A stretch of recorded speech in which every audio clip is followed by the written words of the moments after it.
What's the most difficult thing to live without? If you've ever found yourself watching one of the dozen or so survival shows on TV, you can understand some of the necessary components of living. Those three things that we usually need to survive are food, water, and shelter. In any of those shows, they'll tell you right off the bat, those are the things that they have to survive. If you don't have water, you can't live past just a few days. If you don't have food, you really can't last for more than a few weeks. And if you don't have shelter, well, depending on the conditions, you might not make it through the night. But these are necessary components to the survival in the woods in a difficult situation. And obviously, these things are very important. They're necessary to our survival. But I think there is a substance. There is something that we need even more than those three.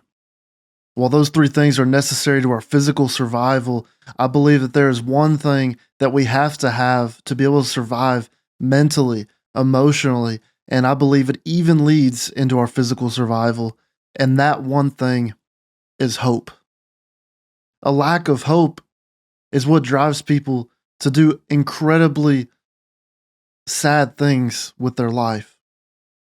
It's what leads to depression, feelings of insecurity, feeling that things are never going to be better than what they are right now. And in some cases, some extreme cases, it can lead to suicide or suicidal tendencies. And so it might sound silly to put hope up in there with water, food, and shelter. But if you really consider how valuable hope is for our future and for just our well being, you would understand that we have to have it.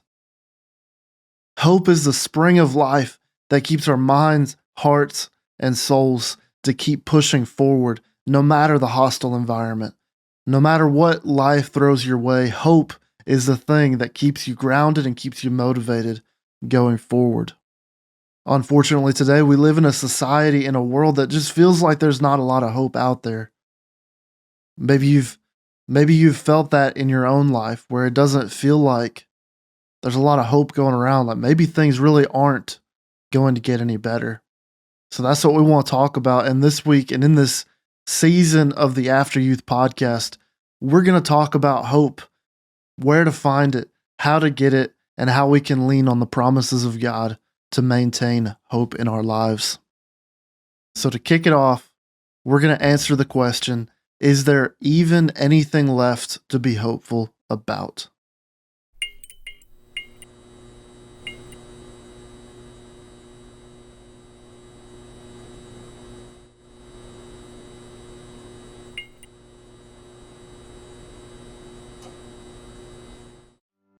Welcome to the After Youth podcast, where our goal is to help you navigate life and live confidently for God.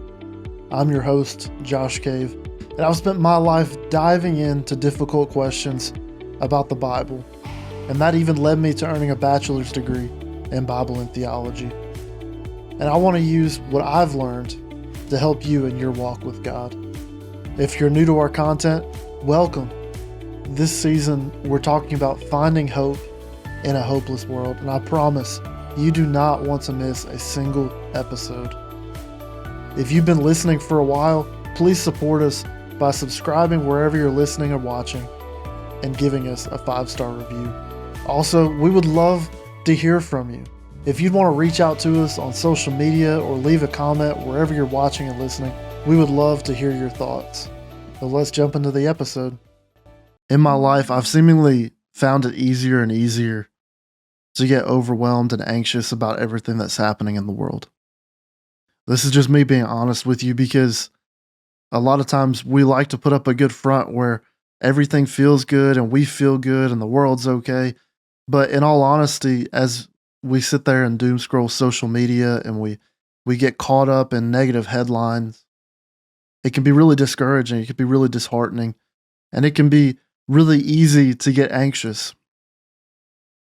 As a man, I have a God-given responsibility to provide for me, my wife, and if God allows us to have children later on, like I have a responsibility to provide for that family. And so it can be stressful. It can be anxiety riddled to look at headlines about the economy and things like that, where I have no control over those things. But I try not to let those headlines get to me. I try not to worry about finances. I try not to worry about the future. But like 51% of Americans, I find myself pretty anxious from time to time. Several weeks ago, I struggled trying to pull myself out of this headline driven, social media driven, world economy driven anxiety that I've dealt with. And that sent me on this journey that I wanted to find out more about hope. I know as Christians, we should be filled with hope. It should be one of the key values that we live with is that even whenever the world is crumbling and falling apart, we should have incredible hope. But I know I'm not the only Christian that's ever experienced feeling a lack of hope, especially in a hopeless world. There's a story by Max Lucado in his book, Unshakable Hope. And in this story, he tells that he's had this tremor in his thumb for some time. He described it as his thumb having a mind of its own. And for years, he struggled with this. His thumb would quiver and shake at random times. While it really wasn't bothering his day-to-day life, because he could still operate and function normally, it caused a lot of anxiety. And maybe you think that's a little bit funny just to be worried about a quivering thumb, but his father had suffered with ALS for a long time. And so Max Lucado had sat there and he watched the suffering that this terrible disease could cause. He watched it tear his father apart physically. So time went by and his thumb kept quivering. It kept shaking. It kept having a mind of its own. And he continued to worry. But he'd be driving down the road and wondering what his future would look like. What would happen with his life if he ended up having this disease, ALS, just like his father? What would it mean for his family as they watched him deteriorate? He had all these emotions, all these worries wrapped up in this one little wiggling finger. Well, one day he scheduled an appointment to go to the doctor and have this looked at.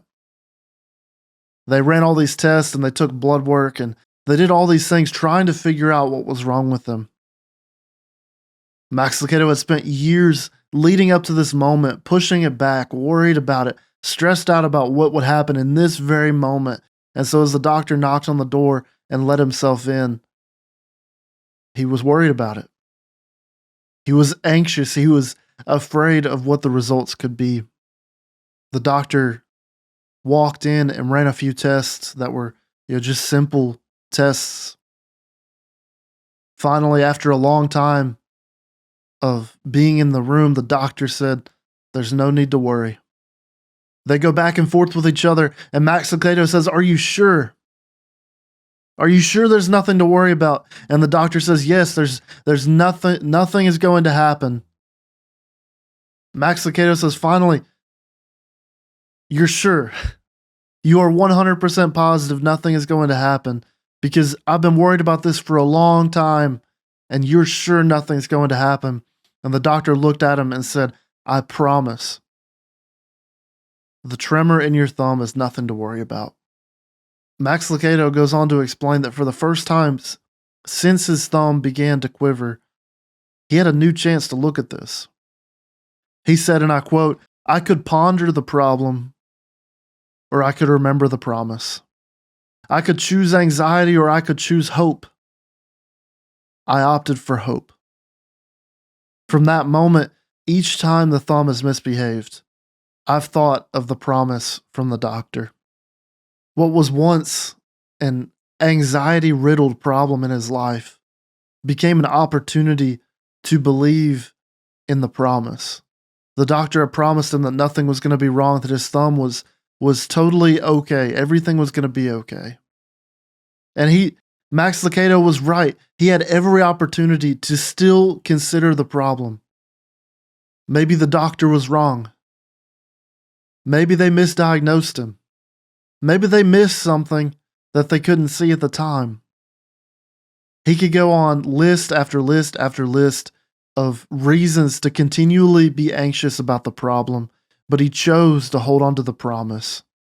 He chose to hold on and say, even though I still have this quivering thumb, I believe in the words of the doctor and that he's correct.